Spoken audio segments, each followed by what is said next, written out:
This time it will be a session devoted to Poland, and to begin with I would like to ask the Ministry of Climate representative. I saw Mr. Szymon Byliński on the screen, so if you could please tell us about the Polish hydrogen strategy. Thank you very much for invitation to today's conference. I have the pleasure to tell you about the plans of ministry regarding the hydrogen strategy. I was not quite able to prepare a full presentation, yet I can tell you a few words about what we've been working on and how we see the Polish hydrogen strategy. All the EU countries, including Poland, work on hydrogen solutions. We all know that this hydrogen revolution is coming and that hydrogen can be used for the needs of energy production, industry, or transport. European Commission has presented the goals or key elements of the strategy. And based on those, we started working on Polish hydrogen strategy. Hopefully, in the fall this year, we'll be able to present it. And we want to also carry out consultations regarding this strategy. This document obviously has to be approved by the Council of Ministers, and it needs to be one that is the product of shared work between the government side and the representatives of the sectors.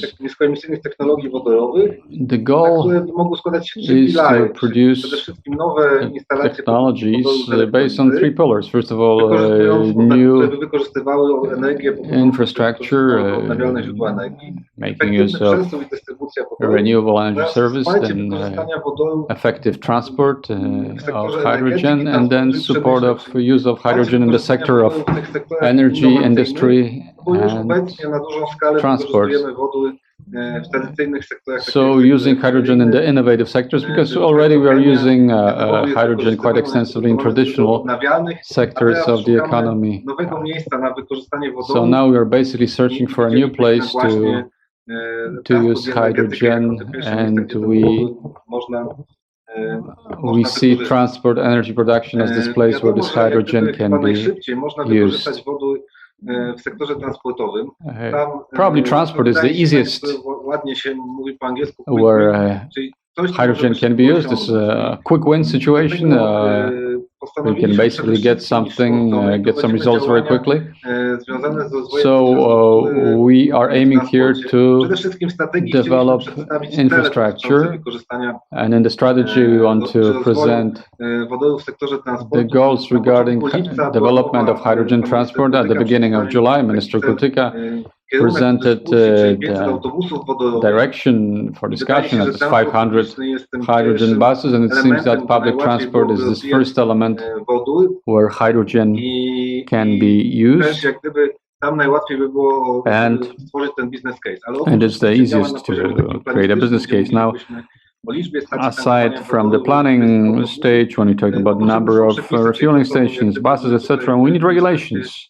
And this is where we're active, and we're already working on a package of legislative solutions, first of all connected with the quality of hydrogen, because this is the main challenge connected with hydrogen in transport. That is regulations which will define the rules regarding controlling the quality of hydrogen. We're also conducting works on changing the Act on electromobility and alternative fuels. That is, we would like to introduce some regulations concerning technical conditions for hydrogen refueling stations. And we see here that there is a certain lack of technical regulations connected with the development for creating a refueling infrastructure. So we would like to introduce such regulations. Hopefully this can be done ASAP. Generally speaking, as part of our work on Polish hydrogen strategy, we've identified about 15 legal acts which need to be novelized for the development of hydrogen economy. so that all the barriers or legislative doubts, legal doubts connected with use of hydrogen can be eliminated. We also want to maintain certain technological neutrality, and we are still before the consultations phase. Basically, our goal is to emit emissions of CO2 and not to point to concrete sources of hydrogen production, especially since that with every process of hydrogen production, every process is connected with certain aspects which can be negative. So we want to maintain the greatest possible degree of technological neutrality. At the same time, hydrogen may be an element stabilizing the work of electrical grid, of power grid, especially when based on RAS. So we would want to point out some goals connected with power to gas installations, allowing for storing energy and then using the stored energy for stabilizing the grid. We're also conducting works connected with strategy on the legislative level, which are already happening. In July, we signed a letter of intention and partnership on building hydrogen economy and hydrogen agreement. And here the signing parties obligate themselves to create a chain for low emissions hydrogen technologies, for increasing the role of hydrogen in building Polish energy security, or using hydrogen as transport fuel. Now, we would obviously like to go beyond the letter of intentions. We would like to present a real agreement, a real sector where each of the sides would obligate itself to take certain steps. So we would like to negotiate with you this agreement, this deal. And this is going to be the third pillar connected with the development of hydrogen economy. Generally, we have three pillars, right? Strategy, legislative works, and agreement, which is aimed at having the legal documents and the strategy to actually do something. So they do not end up in a drawer, but can be used as a map to create hydrogen strategy for using hydrogen in various sectors of the economy. Of course, what's happening in the EU also plays a big role. Regulations which are going to be created in Brussels affect us because many regulatory questions, we don't want to solve them at the level of current legislature, whether, for example, we should treat hydrogen similarly to other fuels, whether we should give a concession for trading in hydrogen, etc. I'm sure that in the legal panel we'll have such details, but everything basically depends on the approach of our partners, on the approach of the European Commission, which will shape the way we view use of hydrogen in the future. And we're waiting for it. So summing up, we are working very hard on Polish hydrogen strategy. And we will try to define goals and financial institutions aimed at supporting these actions. It's a working document, obviously, so I can't tell you much more, but I can say that we're already working on legal changes. We have concrete regulations that are to be introduced that are supposed to facilitate the use of hydrogen, especially in transport at first, which seems to be the first step we should take. And hopefully quite soon we'll start work on the sectoral agreement, which will define a number of steps connected with development of hydrogen economy. Mr. Director, thank you very much.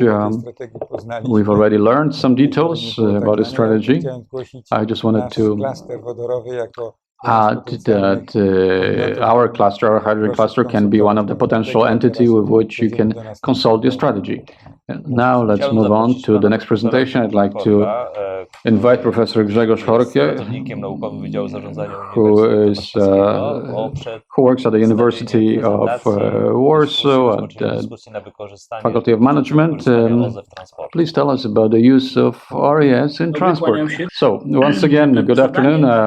Które tutaj organizatorzy i panowie siedzący The goal, u steru postawili, jest dosyć trudne. which has been placed in front of me, is rather difficult. That is telling you about the use of RES in transport. Żeby uporządkować, even though I've taken on the challenge so that I can generally order the knowledge we have in that field. When we think about RES in transport, we have to mention 3 channels, for example, RES transferowane, tak, takie 3 megatrendy, które obserwujemy i które 3 megatrends basically that RES can be perceived through, and which have already been mentioned both yesterday and today. So I can see, and this is the 3rd time I participate in this conference. And my impression is, or at least something that fits my presentation, is that aside from hydrogen solutions, we are also going beyond hydrogen to other fuels as well, because hydrogen has both advantages and disadvantages. Now, going back to the 3 areas, first of all, it's electrification of transport. And here we think about the share of RES in our energetic mix, so about 12% or so far at this point. Second point is methanization of transport, where we see CNG, LNG, also using natural gas, but with certain form of storage and taking care of CO2, and generally, in order to lengthen the cycle of the gas industry, the gas sector, the so-called bio-CNG, bio-LNG, biomethane fuels. And the third trend, hydrogenization of transport. Here we're talking about, in fact, renewable hydrogen that comes from renewable energy sources. Now, a few slides dealing with the idea of R&D and a certain first look at the problem that we have done, basically looking at the area of eco-transport and how we can position ourselves as a country within this RES landscape. Interesting concept that can illustrate that is the value chain concept, the so-called SMILE curve, which shows us that if we want to make money in certain technology, it's good to locate ourselves in the upper half of this curve. I mean, the higher we are in this value chain, the more assets we need, the more know-how we know, the more HR. Zarządzania przedsiębiorstwami.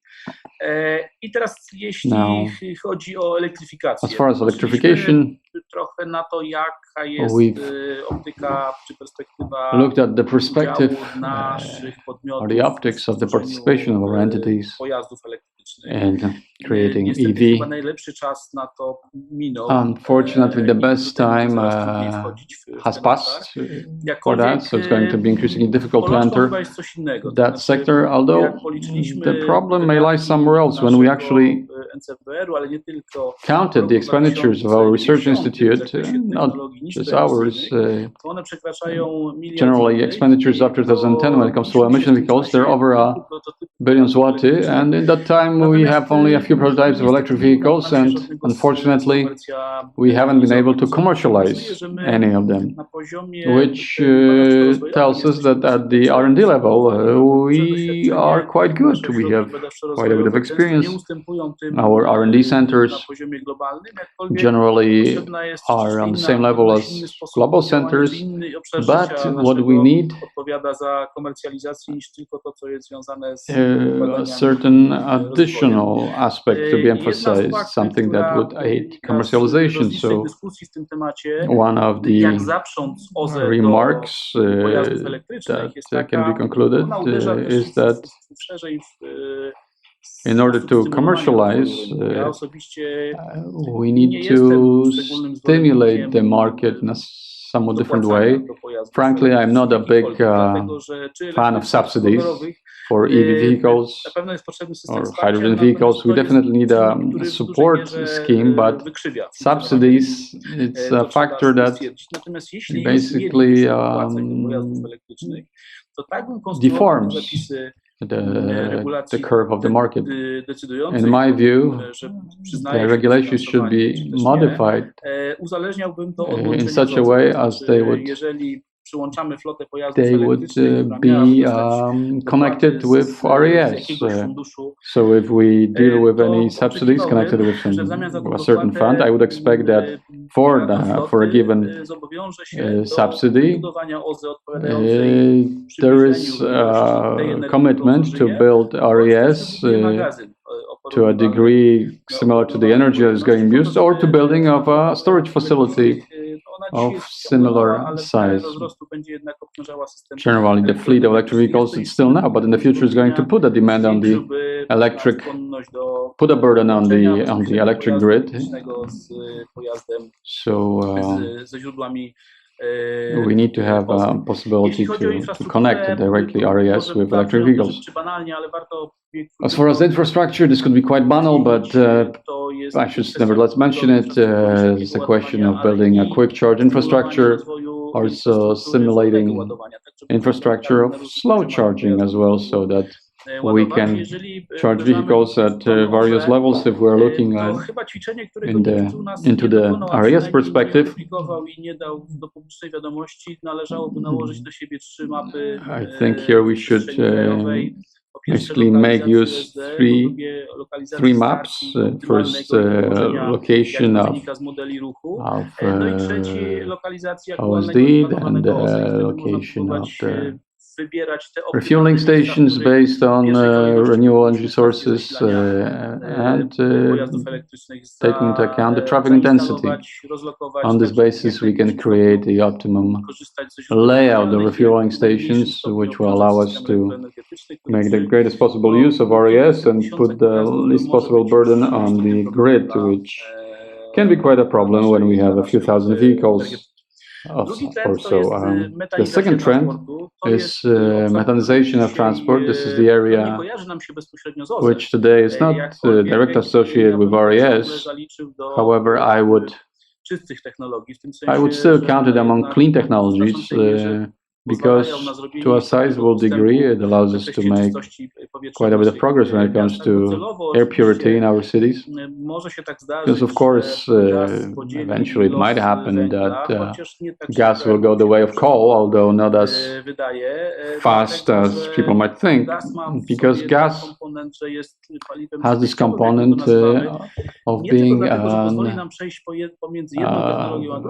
transformation fuel, so to speak, because it allows us to go between various technologies and constitutes a stabilizing buffer for RES. So regardless whether it's natural gas or synthetic gas created based on RES surplus in the future, because biogas, LNG, bio-LNG, and so on. This is this direction which points to the use of infrastructure. So when we are thinking about quick replacement of technologies and putting bets on hydrogen solutions in all the places where we have gas, we don't really take into account the fact that the infrastructure of traditional fuels have been built for decades, for many decades, and now it would be very rational not to use it. So when planning further steps in energy transformation, we should take a look at these steps in this way so that we can make optimum use of the infrastructure that we have przedsiębiorstwa, based on the levels of organizations which bring their entities active in gas. I think they have that awareness already. A number of observations, recommendations when it comes to methanization. If we compare these technologies of electromobility, gas mobility, hydrogen mobility, we are closest technologically to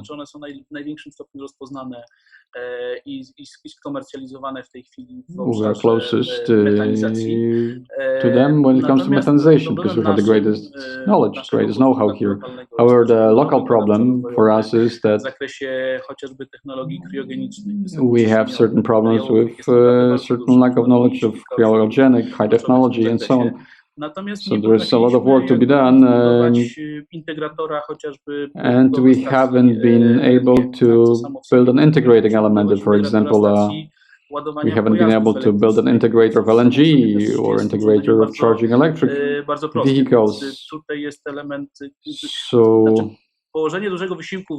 putting a lot of effort on making use of the potential would allow us to advance in the value chain.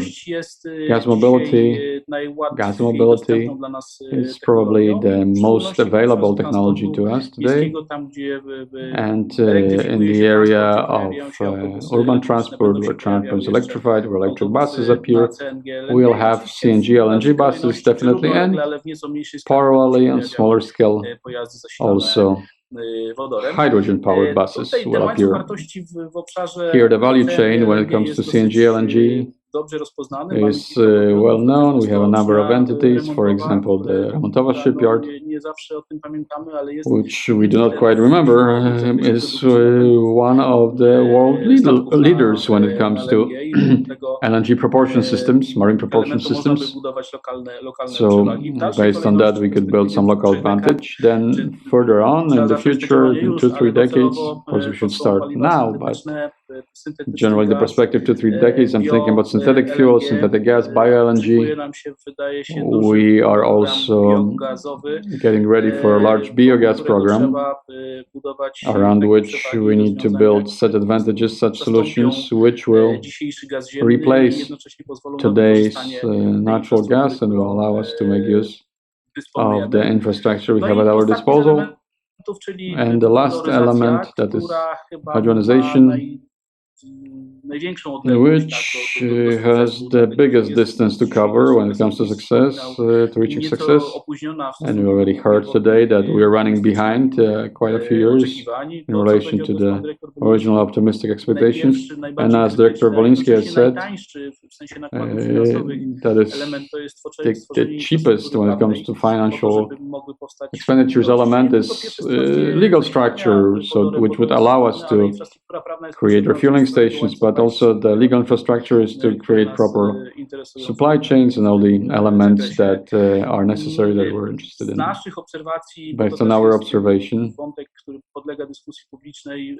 and it's a public discussion element, it would be worthwhile to function within the area of hydrogen, which is green hydrogen obtained from RES, but waiting for it in order to start building infrastructure or to build competences is rather risky. That's why we should, at least until 2030, because that year seems to be critical, because restrictions dealing with natural gas will be felt after that year. I think until that time we should allow ourselves to produce gas based on traditional methods while perfecting technologies of catching and storing CO2, which is of course needed in other areas of our industry, not just in transport. At the same time, we need to plan for a certain transition strategy of moving from gray hydrogen to green hydrogen. And here is a number of areas where we could attempt to compete against global players here, although we might lack certain competences still. Although defining what is innovation and not should be perhaps changed at the National Research Institute level, because just presenting presenting a demonstration of hydrogen refueling station that is, from my point of view, that is already an innovative solution. And as we've heard, the market is quite large, even though it's already being used to a certain degree. Now the question is, what should we do here if we were to manufacture not as much passenger cars, because it's quite competitive, perhaps buses, even though it wouldn't be that easy either. Nevertheless, we would require here some partnership with a foreign entity which would give us access to these fuel cells, because producing a few hundred or a few thousand fuel cells or fuel cell vehicles would not allow us to get such an amount of fuel cells from the global market. It needs to be contracted ahead of time. If you could move on to conclusions, please. Yes, moving on, summing up. RES on large scale is going to enter transport once we have big energy surpluses, and we'll have to deal with them. Probably when it comes, probably it will be through storage of hydrogen, because it's inexpensive and allows us to store it for a long period of time. One of the key threats here is one of the weaknesses of hydrogen technologies, which is pointed to, is the low efficiency of energy conversion. Of course, if we are thinking in terms of ideal world, that's the case. But let's remember, internal combustion engine is not extremely efficient either. So I have a rather philosophical, anecdotal answer here. I've read a sentence somewhere in some restaurant that cheese is the oldest form of storing milk.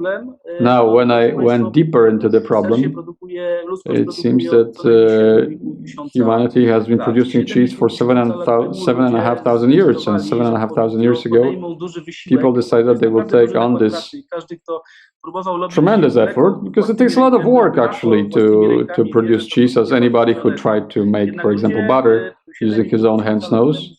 But people 7,500 years ago decided they decided that this is how they're going to store milk.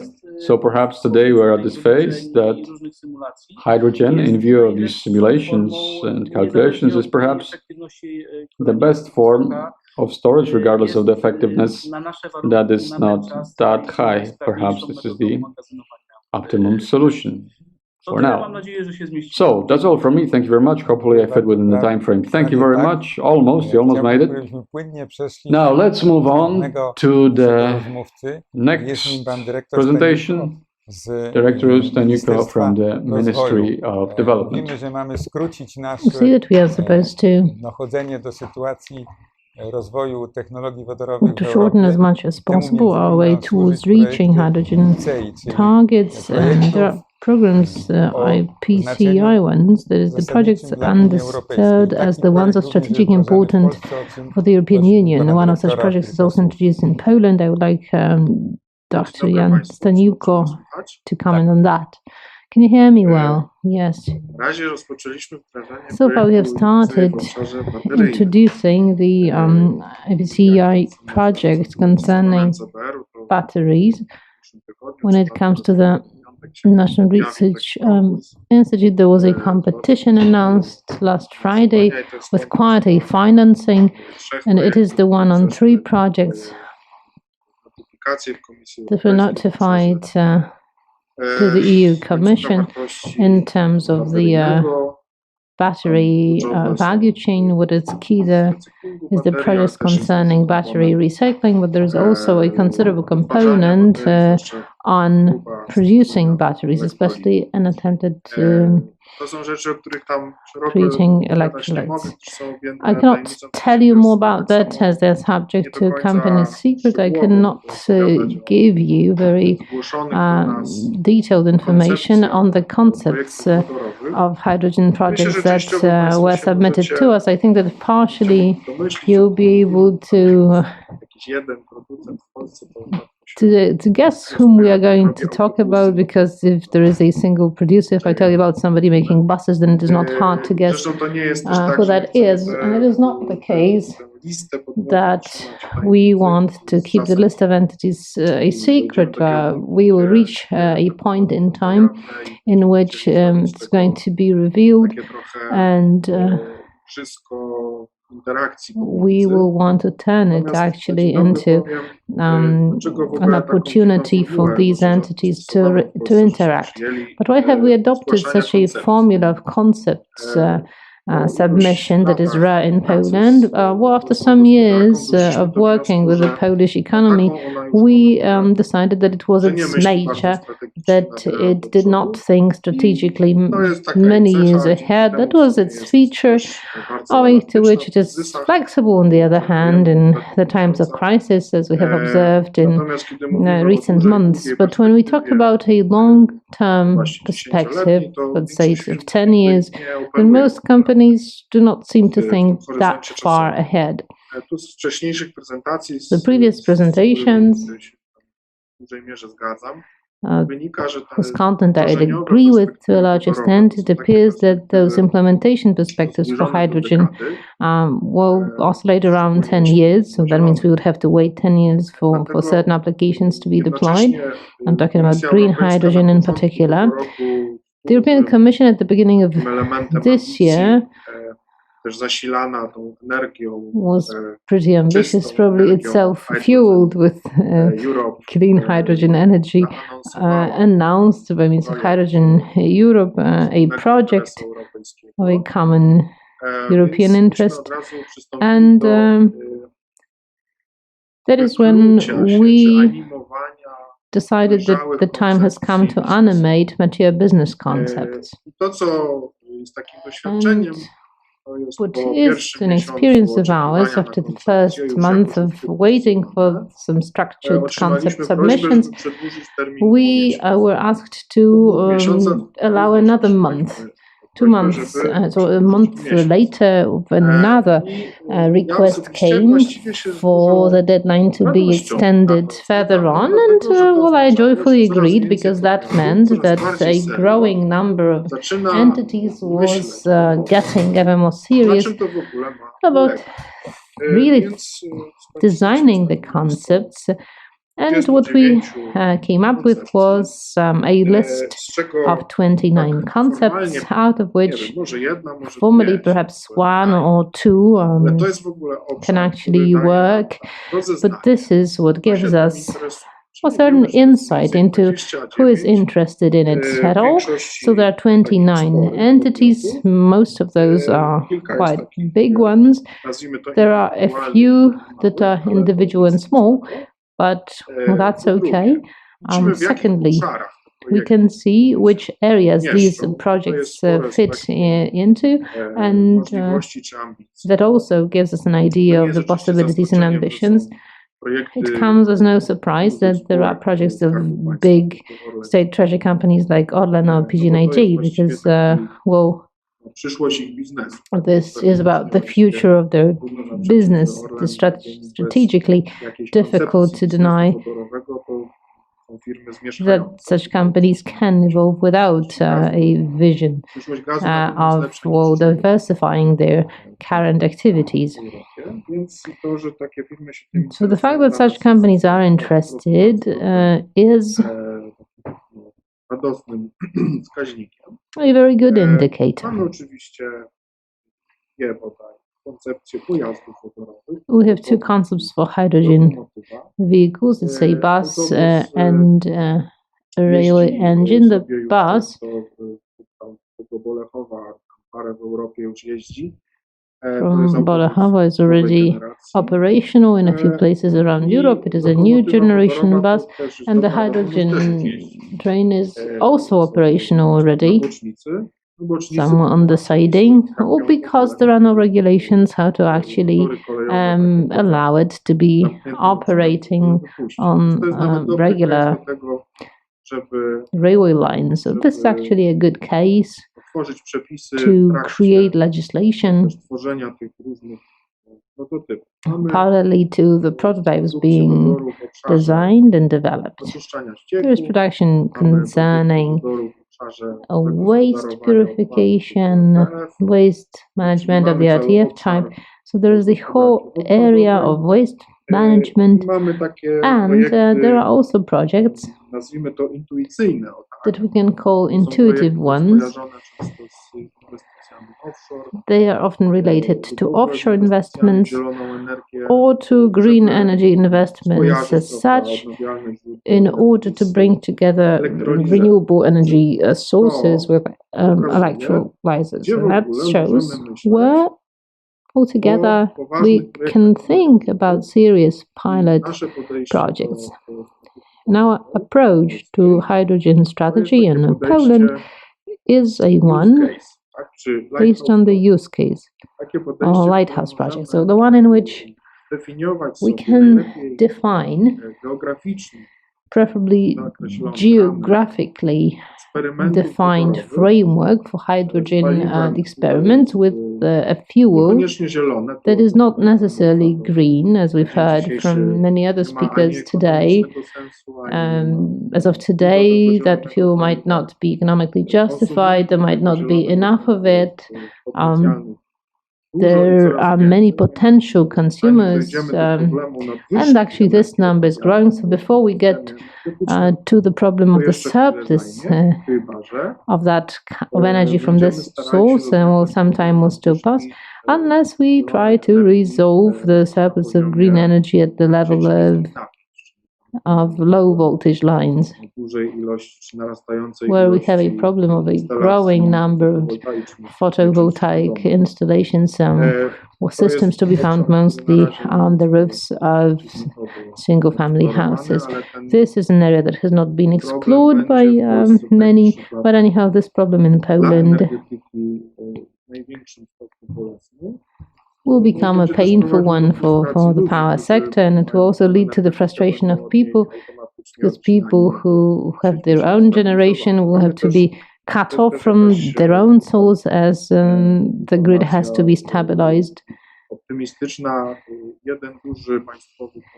An optimistic note is that there is a single national operator. But why are these projects that I've briefly described do not really meet the criteria? The communication about the common European interest tells us about a few requirements that have to be met. One fundamental requirement is that at least formally the project has to be run in an international setting. So there has to be this international component to it, because if it's purely national, then it is not European, just to put things simple. In the end, there is a head of projects that are developed as workshop session projects. So if there is a small or non-existent international component, well, this is not something final, because this chapeau, this international head, can be added to that in the process of workshop sessions. The companies that enjoy certain competitive advantage over others will make sure share the knowledge with others, and this is the requirement that can actually discourage many companies, many international companies are threatened, feel threatened with Asian companies joining in and actually being sponsored by the European Union. So what is enforced and actually taken care of by the European Commission is this component of knowledge sharing with the environment, the economic environment. It's not just about having 2 or 3 partners in the project, but it's also about making this knowledge available, publishing, running some works in scientific institutions of public nature. It concerns educating within some curricula at the universities, some thesis being written, and even some implementation work being done as a result of those diploma works being written. So anyhow, there is a set of technological elements and synergy across them that needs to be surrounded with this layer of competences. Well, today, well, I wouldn't like to be too critical to what we've heard from Minister Kurtyka, but that would be really interesting. Who would service those fleets of hydrogen buses? Well, Polish mechanics do repair diesel cars, and they're really creative doing that, but I don't think that we can repair hydrogen buses on a mass scale. Another thing is a competence in refueling a hydrogen vehicle. If we have a lot of them, then somebody needs to know how to refuel them safely. So that's another thing.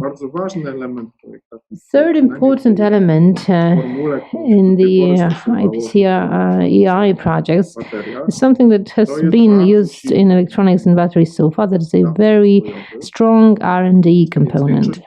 So most of the projects out of those submitted are the projects that are either devoid of R&D or having a minor R&D component, which actually disqualifies them not only at the level, at the national level, but it is something that will make them rejected at the European Union level. For example, in the German battery chapeau, 2 weeks ago, the European Commission put it bluntly that unless 10 projects are removed, and I believe they have 40, so a lot. So unless 10 of them are removed, the EU, the Commission would not confirm the chapeau. Why not? Because either they were not financially viable or they were simply not innovative enough. This innovativeness test, however you approach it, is the one carried out by experts. So you can say it's only experts that decided so, but at the EU level, these experts are the ones from Joint Research Center. So it is quite big an organization. There are 30,000 people working there with various competences, having quite a network with insight to European research projects. So the more the projects are rooted into what is called technology frontier in its existing shape, the lesser the chances for the projects to be accepted. The more they go beyond this frontier, the higher the chances for them to be accepted. So anyhow, those without R&D component, at least so far, have not had a chance to be accepted successfully. What puts to a halt the articulation of a European hydrogen project, and it has to be said that, well, this European hydrogen project has actually been put to a halt, is a concept of what is supposed to be supported and in what kind of a time framework, and what is this expected implementation really about. The Commission has actually spoiled its work because it divided the concepts working on strategic chains onto two separate parts. Hydrogen Europe argumented quite rightly that, well, this division into heavy duty and other solutions should not be done. The first implementation projects on a larger scale are those that I would call cluster-based ones or valley-based ones. So there is this element of storing and distribution of hydrogen, of its conversion from one physical form to another. And this element actually is found to be a source of a loss. So the conversion of hydrogen itself to ammonia or actually liquefying it means the loss of the energy potential of 1/3. That is why all the projects that have the component matching demand and supply are the projects that actually should as a search for support, whether it is the IPCEI or a more national kind of support, is to be discussed, because actually it is only a measure, only an instrument. There's often that the bigger concept is worthy splitting into smaller ones. So if something is to be done based on the national R&D effort, let's finance it this way. If something is to be done when we do need technological partners, let's do that either by means of partnerships within the horizon, and there is such a hydrogen partnership to be established. The value of participating in an innovative partnership in the horizon, for example, a thematic hydrogen partnership, is not easy to be done on a formal scale. It is much easier than in the Polish NCBR, so in the National Research Institute. Well, it's going to be made easier because the Commission, one of the committees for regional financing, was persuaded into adopting the same ways that a different one does. It was shocking what amount of papers you had to go through before, but anyhow, these were imposed by the Commission. These are going to be harmonized now, so it's going to be easier and much easier actually to benefit from the national projects. So the international projects in the horizon will maybe not enjoy the higher intensity of support, but it will be possible to quickly strike partnership relations with the important players who are interested in those partnerships, and by doing so they verify whether the potential technological partner is apt to supply what is expected. Whilst EPCI is an instrument where the entities involved can count on a big, of course depending on the ambitions of a given country that finances it, but they can count on quite a big support in investment of the first industrial deployment. Here in hydrogen economy, we do have a problem in actually defining what the first industrial deployment is and how to conceptualize the projects so that they can become the projects of, say, closable financial gap, so to speak. We would kindly ask you to conclude. So the financial gap in the IPCEI projects has to be filled, has to be closed, and many authors of the concepts do not know how to do that. We've heard about the average cost of refueling. We do not know how the curves will meet. We don't know about the tangible dates when the prices will be comparable. And these are the problems that will require a common dialogue and effort.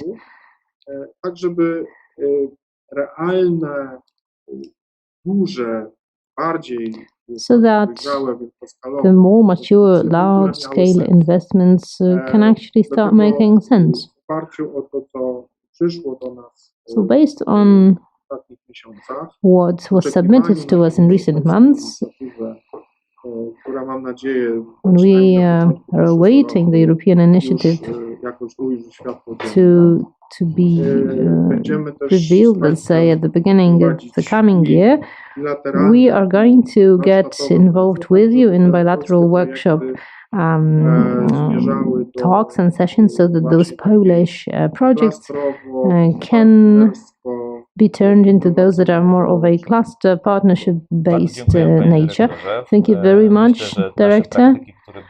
I believe that the practices we've been developing in the Pomeranian Hydrogen Valley will find their way into the projects that will be eligible for the projects and financing that you've mentioned. And now we are going to go straight to the very concrete basis that is implementing such projects. And I will ask Maurycy Rzeźniczak from the City Hall of Gdynia that will tell us about one of the elements of the Pomeranian Hydrogen Valley.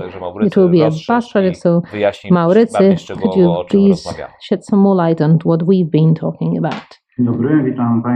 Good afternoon, ladies and gentlemen. Welcome to our hydrogen conference, yet another one, the third one.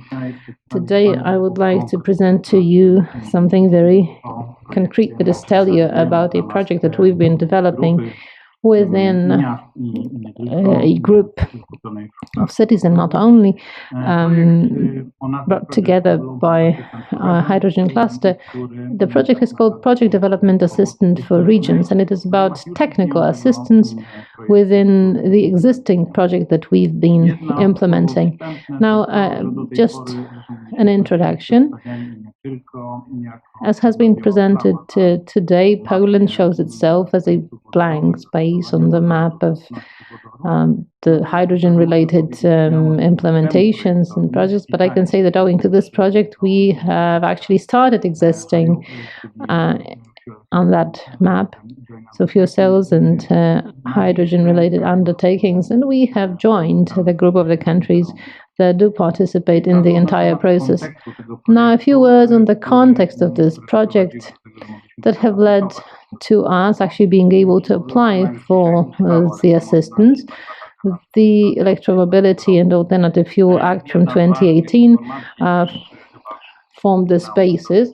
One of the pieces of information that we all know is that it mostly applies to the municipalities, so with over 50,000 of inhabitants as municipalities, and we have had to accept the imposed limits of the use of zero-emission buses in public transport. I'm showing up those values, but we are not going to focus on them today. Anyhow, this Electromobility Act was the one that actually made us undertake certain measures. And the first topic that started back in 2018 was striking a cooperation with the Lotos Group. We signed together a letter of intent concerning access to hydrogen, and that's an element that we talked about today. So lack of infrastructure, lack of possibilities of refueling vehicles with hydrogen will constitute quite a barrier for any hydrogen-related project to be launched. At that time, the Lotos Group signed a few letters of intent. It started in Gdynia, that I'm happy about, but then we moved, or Lotos actually moved on with Gdańsk and Tczew joining in. I think that with time, some other municipalities will join in. Another stage on the path toward developing the area of applications was the establishment of the Pomeranian Hydrogen Valley that we've already heard of from a few speakers, so I'm not going to get into detail now. But just to sum up, the cluster of hydrogen technology is the one that Gdynia also participates in, and I think it is considered, and I hope it is considered to be an active participant. The valley also brings together local authorities of governments and economic entities interested in the application of hydrogen as a fuel. The Electromobility Act, that is the 50,000 inhabitants, just a few numbers that are connected with it, and 4 cities that have entered mutual cooperation. Well, we actually are in close vicinity to one another, and it has been said on a number of occasions you cannot act individually because it is far more costly if you do so, and the scale also is reflected in the costs. Gdynia, Tczew, HYDROHEN, Gdańsk, the 4 cities that struck an agreement and started cooperating with one another. You can see the number of buses in particular cities just to show you the scale. So it's easy to calculate the 10% of the buses that should be added to the fleet as the zero-emission one by 2030. When they are there in this entire number, we'll be able to provide services for 850,000 passengers. The project of introducing hydrogen buses requires quite a few elements, as the 4 cities and Lotos, we agreed that a concept has to be designed, so we commissioned it externally so that we can actually learn about the elements of the supply chain that are necessary here and all the aspects like CAPEX, OPEX, and actually the rationalization, so that we can adopt the most optimal way of accessing the hydrogen supply. This is the first project that is so advanced concerning the application of hydrogen in public transport in Poland. It has been mentioned a few times already today and yesterday alike. But the assumptions to the project that form the basis for our application to the project development assistance for regions, there are 3 stages actually here. The first one, not as distant as it might have seemed not so long ago. Until 2024, we are aiming to introduce around 10 to 15 hydrogen buses to the fleet, and it is important at this stage that we envisage using mobile infrastructure for refueling hydrogen. With this number of buses, building any particular solutions that would go beyond mobile would be far too costly. That is why this stage can actually rely on using hydrogen supplies in the form, for example, of trailers and refueling in different forms in the depots in our city.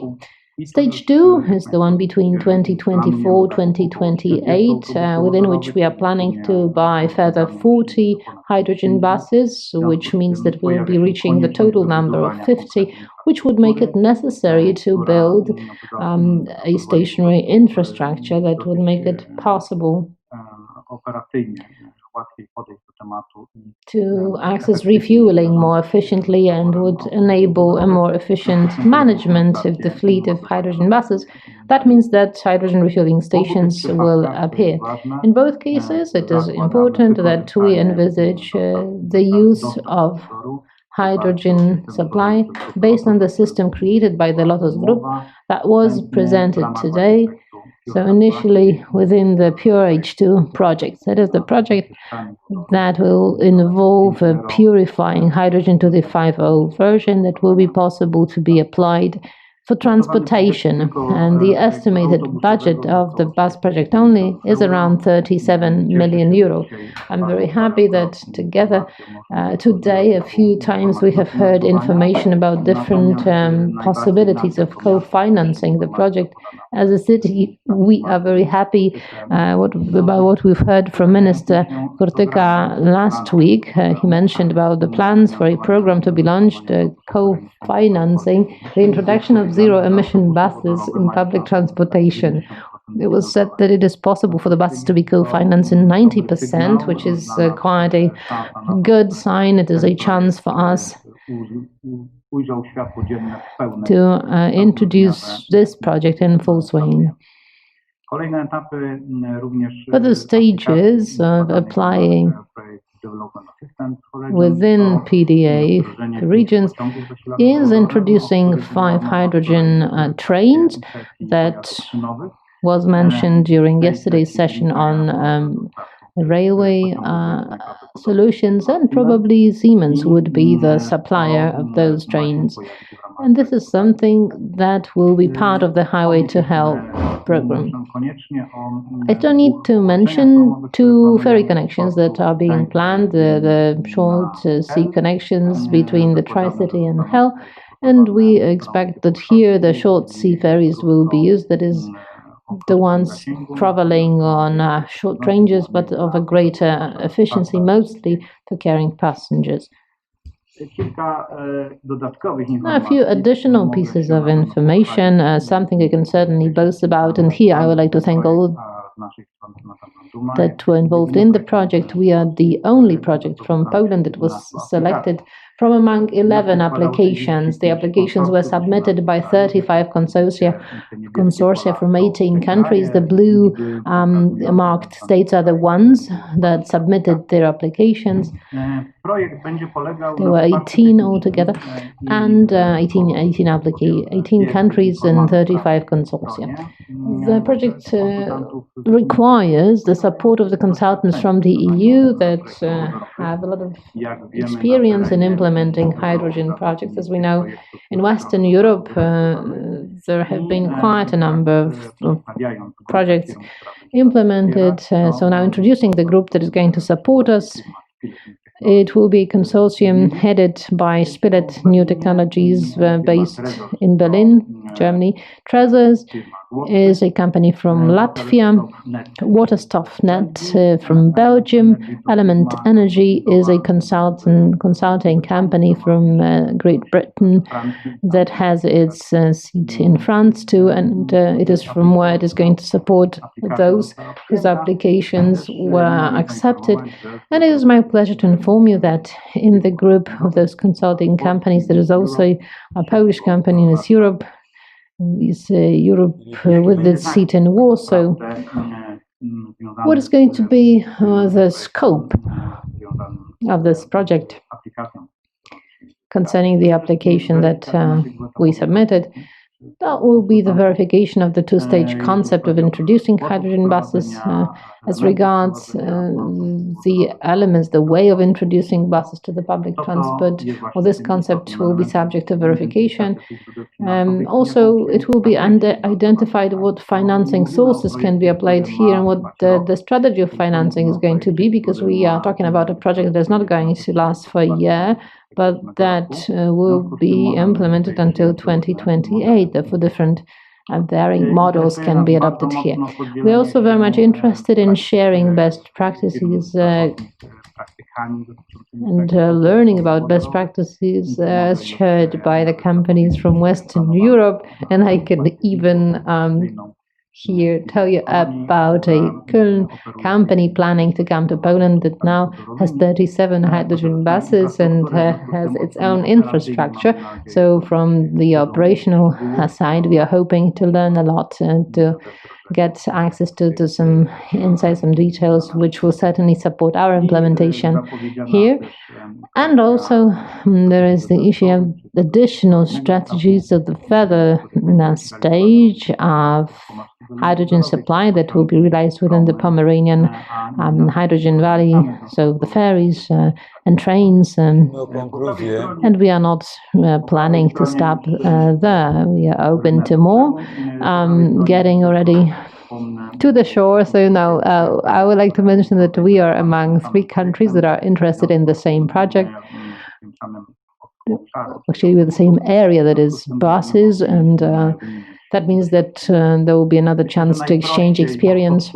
And now summing up,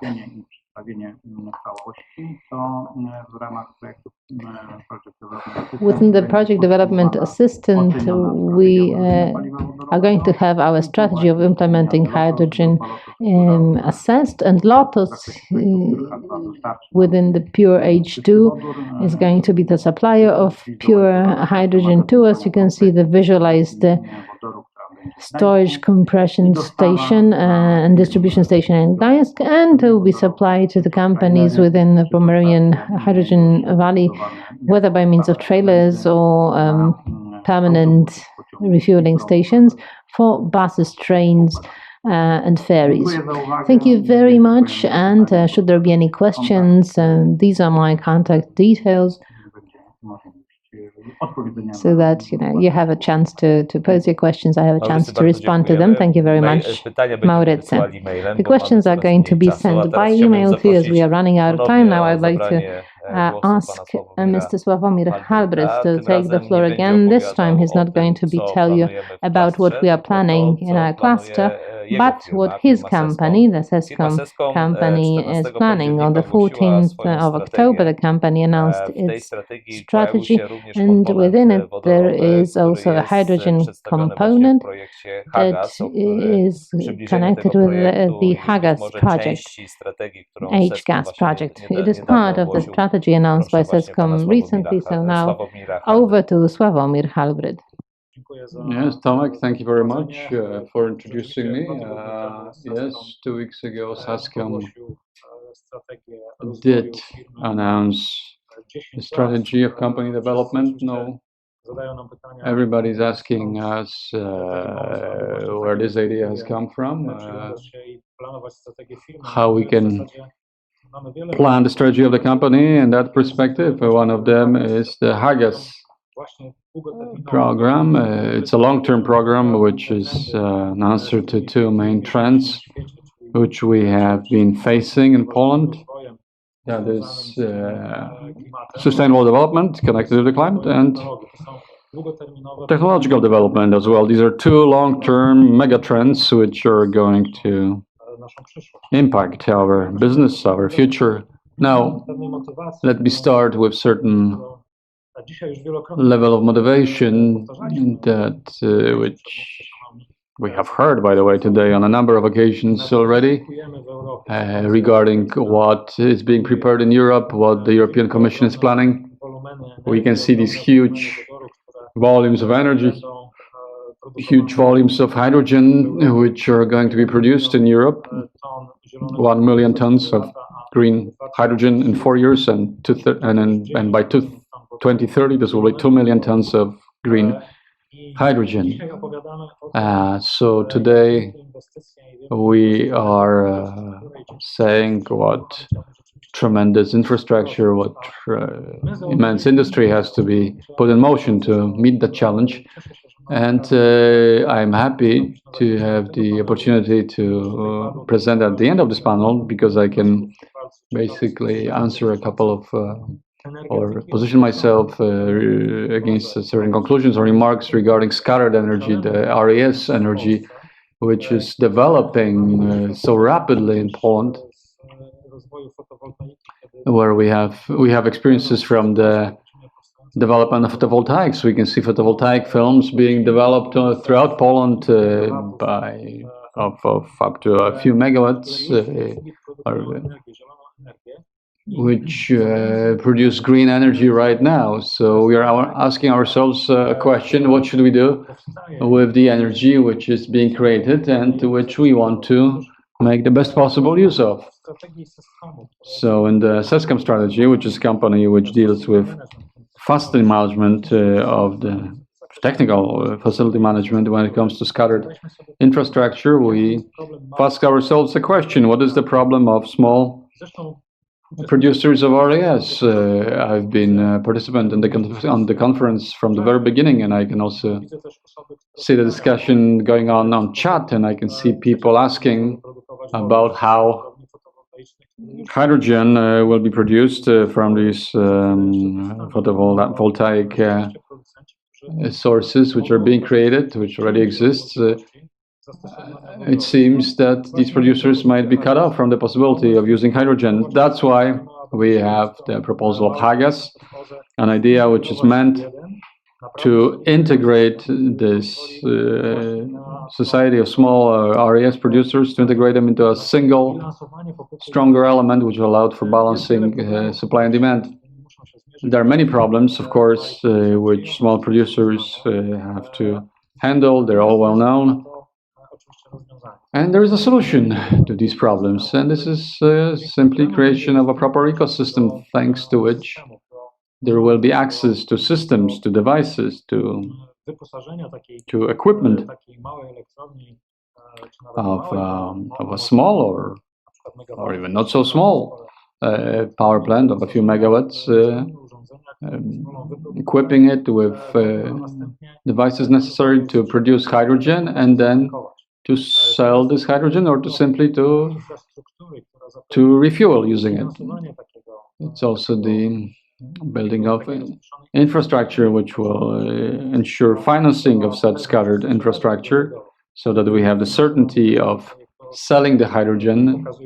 Then the financing of every project shows up in our Excel spreadsheets as a project which is more profitable. Today, we all know that no hydrogen project is going to be profitable without support, but we hope that EU institutions and domestic institutions will look very favorably at such initiatives, the initiatives of our prosumers, the producers of RAS energy, and give them a chance to produce energy. So what is HAGES in this context? HAGES means hydrogen on your way. This wide distribution of small hydrogen production plants allows us to produce it on site. It doesn't need to be transplanted. It's going to be there where we need it, close to us. HAGES is future for small producers of renewable energy sources so that these small producers can become hydrogen producers and become a supplier of hydrogen for local customers. HAGES is also an integrator which will connect every source of hydrogen and consumers into one ecosystem. It's important that not a single drop of hydrogen which is created in such a system is wasted. Thanks to that, we hope that cars, buses, machines, perhaps even forklifts, which is also an area where hydrogen appears more and more often when it comes to quarries, to plants of production plants or storage facilities or logistics centers where there's a lot of forklifts or retail clients whom we know personally very well, and we see their interest in hydrogen.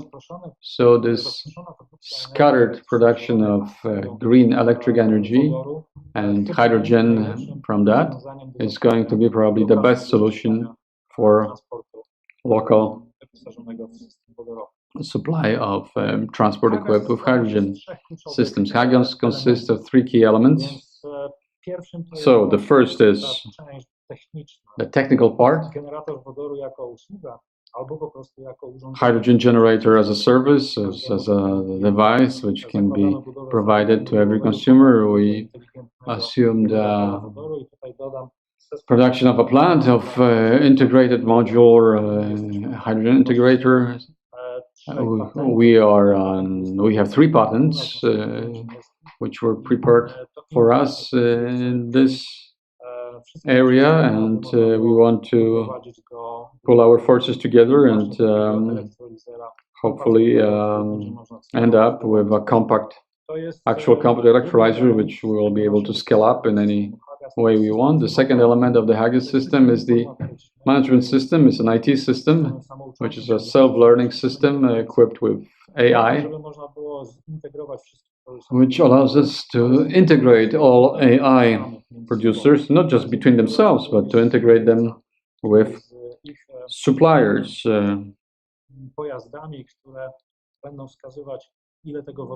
With consumers as well, that is the vehicles which actually let them know how soon they're going to require refueling or what is going to be their range and so on. Generally, we want the system to balance itself automatically, independently, so that supply and demand remain in balance, and thanks to that, the system will become optimum. Of course, this system cannot exist if we do not have appropriately selected financial model. Here we want to propose a certain system which is going to support the financing of such projects. Now, let me go back briefly to these three elements and give you more details.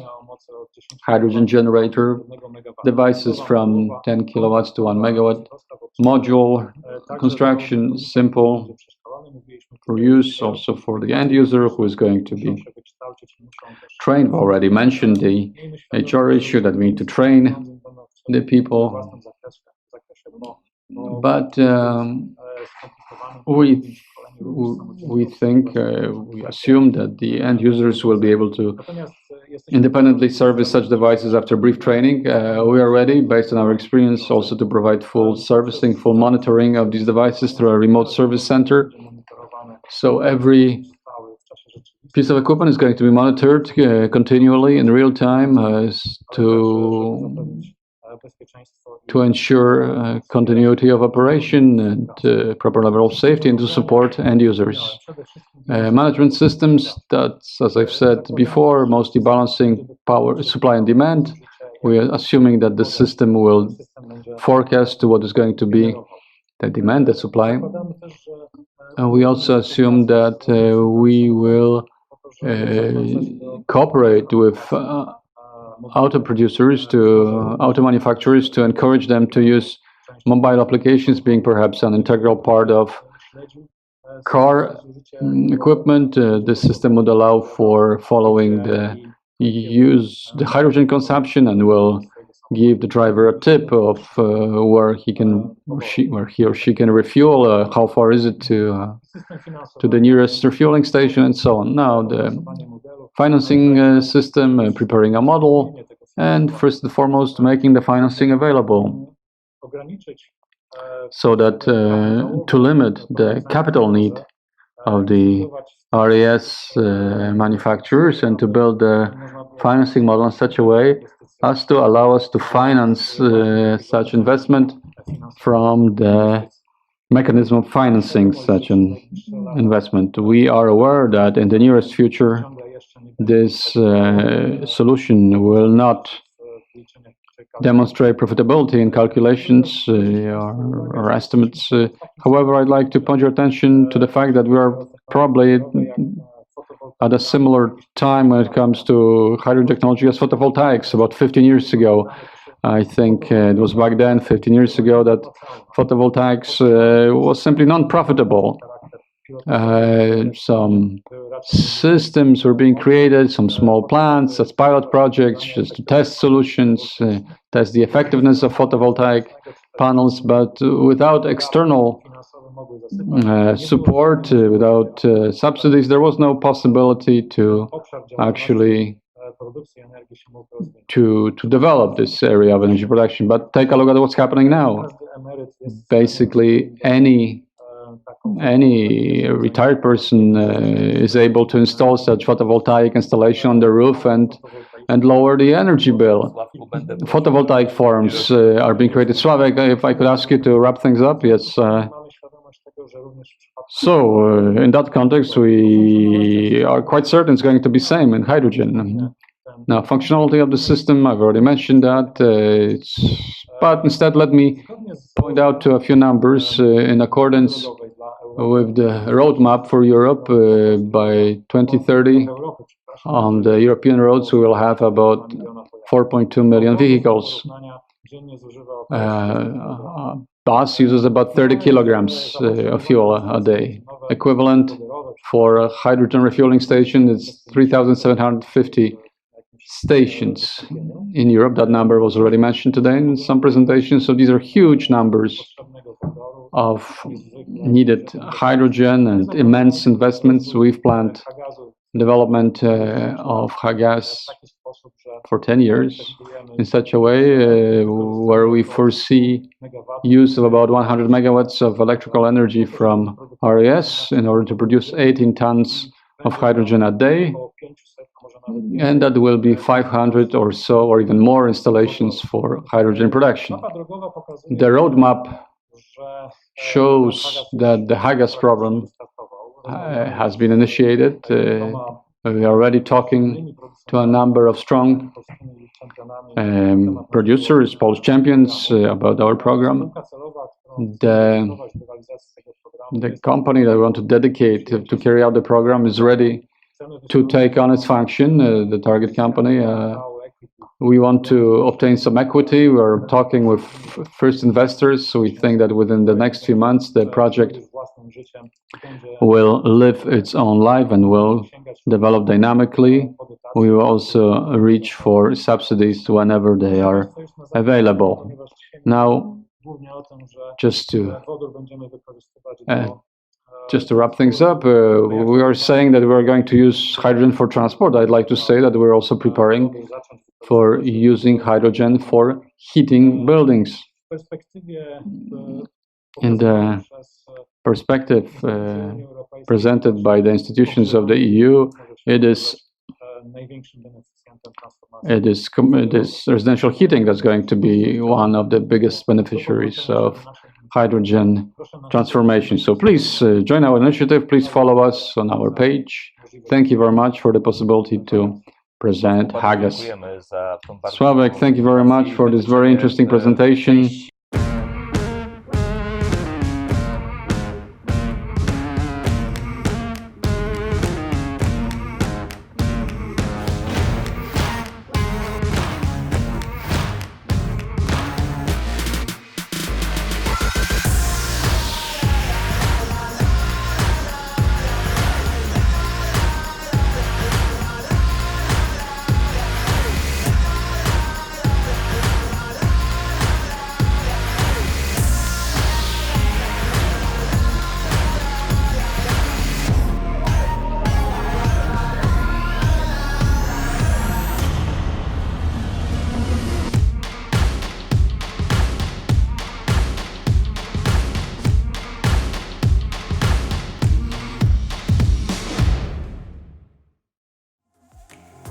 Wir befinden uns hier vor unserem neuesten Produkt, dem Fronius Sol-Hub. Das ist ein dezentraler Knotenpunkt für Sonnenenergie. Hier im Sol-Hub wird Sonnenenergie mittels Elektrolyse in Wasserstoff verwandelt. Der Wasserstoff kann dann für wasserstoffbetriebene Fahrzeuge abgetankt werden oder auch zum Beispiel im Winter rückverstromt werden und dann wieder in die Netze eingespeist werden. Dies ermöglicht Energiegemeinschaftsanlagen, Kommunen, Unternehmen, Logistikern, aber auch Landwirten, ihre eigene Sonnenenergie zur Erzeugung von Wasserstoff zu benutzen und mit diesem Wasserstoff emissionsfreie Logistik herzustellen.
From the very beginning, we feel the urge to move and discover the world. We walk, ride, drive, and travel. We're always on the move to learn, work, relax, keep fit, explore, and of course, to meet each other.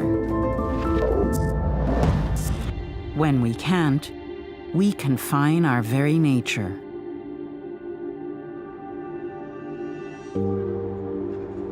We depend on mobility for ourselves and for moving all those things we need and want in life.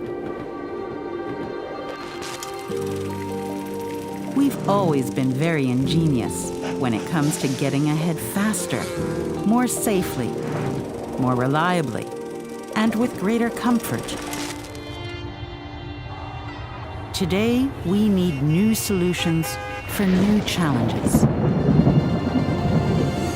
This is what drives us. This is why we're so passionate about mobility and always go that extra mile to move beyond what's possible today. We are pioneers in transportation, helping our customers keep the world in motion. As their trusted partner, we create ways to move people sustainably and seamlessly, from the first mile to the last.